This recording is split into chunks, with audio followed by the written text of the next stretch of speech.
নমস্কার, কেমন আছেন সবাই? আশা করি সকলেই ভগবানের কৃপায় সুস্থ আছেন, ভালো আছেন। চলুন আজকে শিখে নিন সুজির পুলি পিঠা রেসিপি।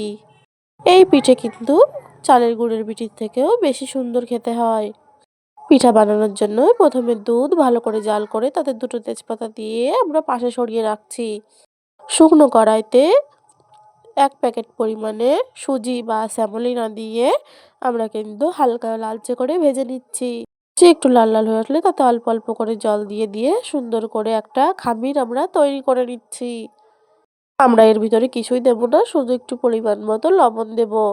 তারপর কড়াই থেকে নামিয়ে হাতের ছোঁয়ার মতো ঠান্ডা হয়ে আসলে ভালো করে মশকে রেখে দেব। আর চলুন পিঠের ভিতরের পুরটা রেডি করে নিই। নারকেল কুড়িয়ে রেখেছিলাম একটা, তাতে 1 বাটি পরিমাণে চিনি দিয়ে ভালো করে ছেই তৈরি করে নেব। ছেই আমাদের তৈরি হয়ে গেছে। এবার চলুন একটা জায়গায় ছেইটাকে নামিয়ে নিই। নামিয়ে নিয়ে ছেইটা ভালো করে ঠান্ডা করে নিয়ে আমরা যে খামিরটা বানিয়েছিলাম সেখান থেকে ছোট ছোট বাটির মতো আকারে দিয়ে তার ভিতর পুর দিয়ে মুখটাকে ভালো করে সিল করে যে কোনো রকমের ডিজাইন করে দুপাশটা ভালো করে হাতের সাহায্যে সরু করে নেব।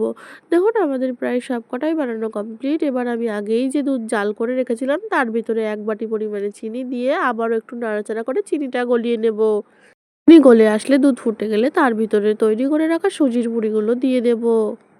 কটা পুলি দেওয়া আমার কমপ্লিট। এবার ভালো করে 10 থেকে 15 মিনিট ফুটিয়ে নেব লো টু মিডিয়াম আঁচে। এবার পরিবেশন করুন সুজির পুলি। চালের আটার থেকেও খেতে হবে দারুণ।